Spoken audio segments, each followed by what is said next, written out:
Hi friends, welcome to our channel. இன்னைக்கு நல்ல பஞ்சு போல ஆப்பம் பணியாரம் எப்படி பண்ணலாம் இந்த வீடியோல பார்க்க போறோம். இன்னைக்கு நம்ம ரேஷன் அரிசி வச்சு தான் இந்த ஆப்பம் பணியாரம் செய்ய போறோம். ரேஷன் அரிசி கூட ஒரே ஒரு பொருள் சேர்க்கும்போது நல்ல சாஃப்ட்டான ஆப்பம் பணியாரம் இருக்கும். இப்போ இதுக்கு ரேஷன் புழுங்கல் அரிசி எடுத்துருக்கேன். ரேஷன் புழுங்கல் அரிசியில வந்து கல் இருக்கும். அதை நல்லா க்ளீன் பண்ணி எடுத்துக்கோங்க. இந்த தடவை வந்து கல் இல்லை, ஆனால் இந்த மாதிரி பிளாக் கலரா அரிசி இருந்துச்சு. நான் பிளாக் கலர் அரிசி தானே நான் அப்படியே சேர்த்துருக்கேன். நீங்கள் சுத்தமாக வந்து க்ளீன் பண்ணிவிட்டு அதுக்கப்புறம் சேர்த்துக்கோங்க. இப்போ அரிசி வந்து 1 கிலோ அரிசி எடுத்திருக்கேன். நீங்கள் வந்து எந்த கப்பில் வந்து அளப்பீங்க, ஒவ்வொருத்தவங்க படி வச்சுருப்பாங்க, ஒவ்வொருத்தவங்க டம்ளர் கணக்கில் அளந்துருப்பாங்க. நீங்கள் எந்த மெஷர்மெண்ட் கப்புனாலும் ஓகே. நான் வந்து 1 கிலோ அரிசி எடுத்திருக்கேன். இப்போ வந்து இதை வாஷ் பண்ணுறதுக்கு கொஞ்சமாக கல்லுப்பு சேர்த்துக்கோங்க. கல்லுப்பு சேர்க்கறனால அந்த ரேஷன் அரிசியில் உள்ள அழுக்கெல்லாம் வந்து நல்லா சுத்தப்படுத்தி க்ளீன் பண்ணி தந்துடும். அரிசி வந்து நல்லா வெள்ளையாக இருக்கும்.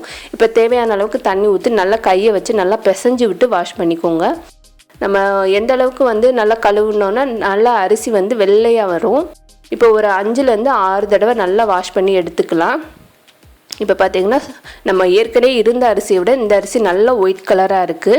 எந்த அளவுக்கு அழுக்கு வந்து க்ளீன் ஆகிருக்குன்னு பாருங்கள். கல் உப்பு சேர்த்து நல்லா வாஷ் பண்ணி எடுத்துக்கோங்க. இப்போ இதில் தேவையான அளவுக்கு தண்ணி ஊற்றி ஊற வச்சுக்கலாம். நார்மலான இட்லி அரிசினா ஒரு 2.5லேருந்து 3 மணி நேரம் ஊறும்.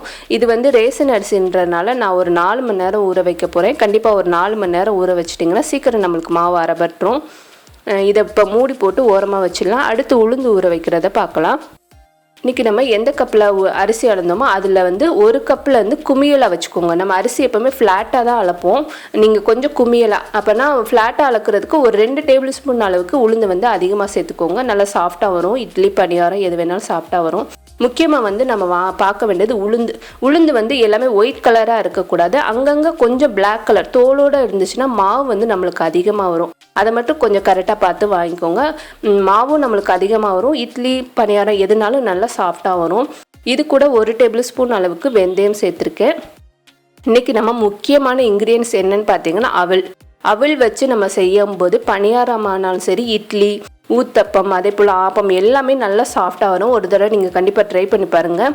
இப்போ இதில் 1 கப் அளவுக்கு நம்ம உளுந்து எடுத்தோம்னா அதில் 1/2 கப் அளவுக்கு அவல் கண்டிப்பாக சேர்த்துக்கோங்க.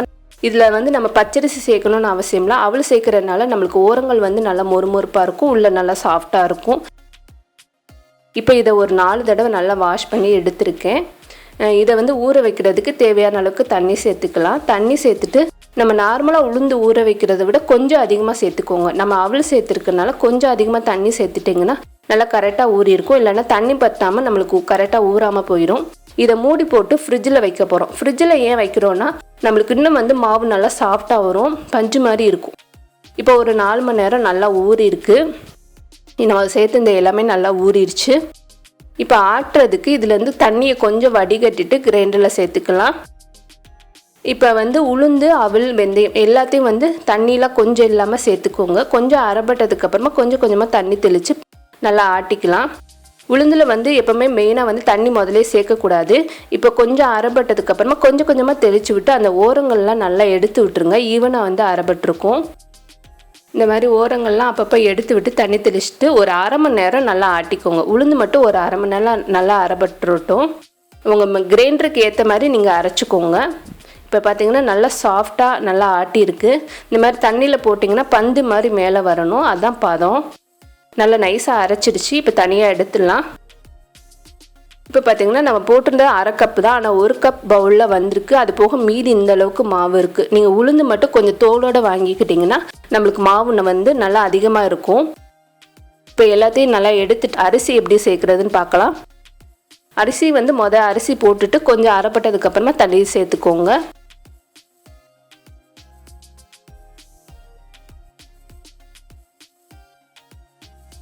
இப்போ கொஞ்சம் அரைப்பட்டதுக்கு அப்புறமா கொஞ்சம் தண்ணி சேர்த்து நல்லா நைஸாக அரைச்சிடக்கூடாது. மெயினாக வந்து நைஸாக அரைச்சிடாதீங்க.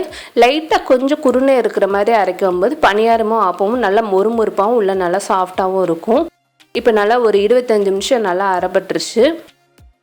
இப்போ பார்த்தாலே தெரியும் மாவு எந்த பதத்தில் இருக்குதுன்னு. லைட்டாக கொஞ்சம் குருணையாக இருக்கிற மாதிரி இருக்குது. இந்தளவுக்கு அரைச்சிக்கோங்க. இதுலேயே நீங்கள் இட்லி, தோசை வேணாலும் சுட்டுக்கலாம், நல்லா சாஃப்டாக இருக்கும். இப்போ எல்லா மாவும் நான் எடுத்து வச்சுட்டேன். எடுத்ததுக்கு அப்புறமா நம்ம அரைச்சி வச்ச உளுந்த மாவு எல்லாத்தையும் சேர்த்துக்கலாம். சேர்த்துட்டு இதில் தேவையான அளவுக்கு உப்பு போட்டு மிக்ஸ் பண்ண போகிறோம். இப்போ எல்லா மாவும் சேர்த்ததுக்கப்புறமா கல்லுப்பு சேர்த்துக்கோங்க.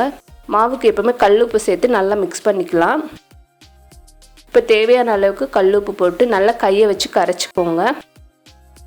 கையில் கரைக்கும்போது நம்மளுக்கு நல்லா ஈவனாக புளிச்சு கரெக்டாக இருக்கும். இந்த மாதிரி நல்லா அடிச்சு விட்டு எல்லா மாவும் வந்து ஈவனாக வந்து செட் ஆகணும். அந்தளவுக்கு நல்லா கலந்து விட்டுக்கோங்க. இப்போ ஆப்பத்துக்கு மட்டும் தனியாக எடுத்துக்கலாம். ஆப்பத்துக்கு நான் தேவையான அளவுக்கு ஆப்பத்துக்கும் பணியாரத்துக்கும் சேர்த்து எடுத்து வச்சுருக்கேன். இதை மூடி போட்டு ஒரு 6லேருந்து 7 மணி நேரம் புளிக்க வச்சிடலாம். அடுத்து மீதி மாவு வந்து நீங்கள் மூடி போட்டு ஃப்ரிட்ஜில் வச்சுட்டிங்கன்னா தேவையானப்போ மொதல் நாள் நைட்டு எடுத்துட்டிங்கன்னா மறுநாள் யூஸ் பண்ணுறதுக்கு கரெக்டாக இருக்கும். ஒரு 8 மணி நேரம் புளிக்க வச்சிட்டிங்கன்னா கரெக்டாக இருக்கும். இப்போ இது மூடி போட்டு ஒரு 6லேருந்து 7 மணி நேரம் புளிக்க விட போகிறோம். நம்ம ஆப்ப பணியாரம் செய்கிறதுனால அதிக அளவுக்கு புளிக்கணும்னு அவசியம் இல்லை. இட்லியாக இருந்தால் ஒரு 8 மணி நேரம் புளிக்க வச்சுக்கோங்க. இதை திருப்பி ஒரு தடவை நல்லா மிக்ஸ் பண்ணிக்கலாம். நல்லா கலந்ததுக்கப்புறமா இதில் பாதியாக பிரித்து வைக்க போகிறோம். பணியாரத்துக்கும் ஆப்பத்துக்கும் தனித்தனியாக பிரித்து வைக்கலாம். இதில் இன்னொரு இன்க்ரீடியன்ஸ் என்னென்னு பார்த்தீங்கன்னா தேங்காய் உடைச்ச தண்ணி. தேங்காய் உடைச்ச தண்ணி சேர்க்கும்போது நல்ல ஆப்பம் வந்து டேஸ்ட்டாக இருக்குமா எங்கள் அத்தை சொல்லுவாங்க. உங்களுக்கு ஒரு தேங்காய் வந்து எந்த அளவுக்கு தண்ணி வருதோ ஆப்ப மாவு பதத்துக்கு நீங்கள் தேவையான அளவுக்கு தண்ணி சேர்த்துக்கோங்க. ரொம்ப தண்ணியாக கரைச்சிடாதீங்க. ஆப்ப மாவு எந்த அளவுக்கு கொஞ்சம் லிக்விடாக இருக்கும் அந்த மாதிரி தண்ணி ஊற்றி கரைச்சிக்கோங்க. அதே போல் தேங்காய் பால் சேர்த்தும் செய்யலாம், நல்லா டேஸ்ட்டாக இருக்கும். இது வந்து பணியாரத்துக்கு நான் தனியாக மாவு எடுத்து வச்சுருக்கேன். இப்போ ஆப்பம் பணியாரம் எப்படி பண்ணலான்னு பார்க்கலாம். இப்போ பார்த்தீங்கன்னா பணியாரக்கல்லில் கொஞ்சமாக எண்ணெய் ஊற்றிருக்கேன். இதில் நம்ம எடுத்து வச்ச மாவை சேர்த்துக்கலாம்.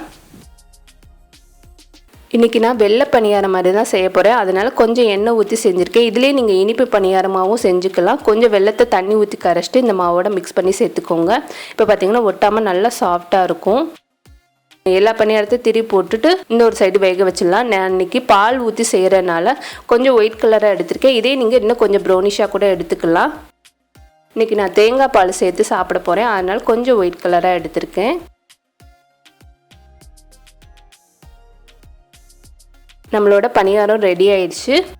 இது கூட தேங்காய் பால் ஊற்றி நான் சாப்பிட போகிறேன். இப்போ பார்த்திங்கன்னா நல்லா சாஃப்டாக இருக்கும் பணியாரம். நம்ம ரேஷன் அரிசியில் தான் செஞ்சுருக்கோம். அதே பாருங்கள் எந்த அளவுக்கு சாஃப்டாக இருக்குன்னு.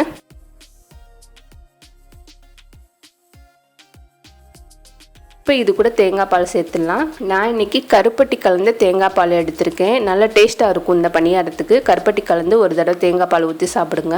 நம்ம ஊற்றின உடனே நல்லா பணியாரத்தில் நல்லா உறிஞ்சிரும். இது கூட நீங்கள் ஒயிட் கலர் தேங்காய் சட்னி வச்சு சாப்பிட்லாம், கார சட்னி வச்சு கூட சாப்பிட்லாம், நல்லா டேஸ்ட்டாக இருக்கும். அடுத்து நம்ம ஆப்பம் செய்கிறதுக்கு கல்லை ஹீட் பண்ணிவிட்டு நம்ம மாவு எடுத்து சேர்த்துடலாம். நம்ம அவல் சேர்த்துருக்கனால நல்லா முறுமுறுப்பாக இருக்கும். இதுக்குன்னு தனியாக நம்ம பச்சரிசி சேர்க்கணுன்னு அவசியம் இல்லை. அவல் மட்டும் சேர்த்துட்டிங்கன்னா நல்லா ஓரங்கள் வந்து நல்லா முறுமுறுப்பாகவும் நல்லா சாஃப்டாகவும் இருக்கும்.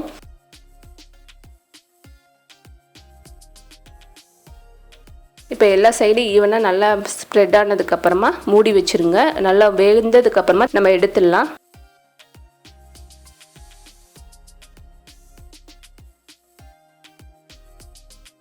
இப்போ நம்மளோட சாஃப்டான ஆப்பம் ரெடி ஆயிடுச்சு. எந்த அளவுக்கு நம்மளுக்கு ஓட்டை இருக்குதுன்னு பாருங்கள். அந்த அளவுக்கு சாஃப்டாக இருக்கும்.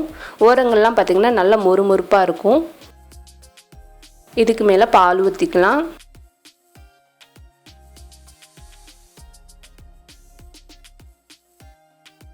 பால் ஊற்றின உடனே நல்லா உறிஞ்சிரும்.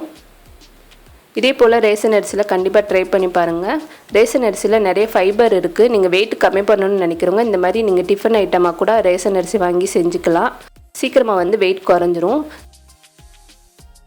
இதே போல் நீங்களும் கண்டிப்பாக ட்ரை பண்ணி பாருங்கள். இந்த வீடியோ உங்களுக்கு பிடிச்சிருந்தா லைக் பண்ணுங்கள், ஷேர் பண்ணுங்கள். மறக்காமல் நம்மளோட சேனலுக்கு சப்ஸ்கிரைப் பண்ணுங்கள். தேங்க்யூ.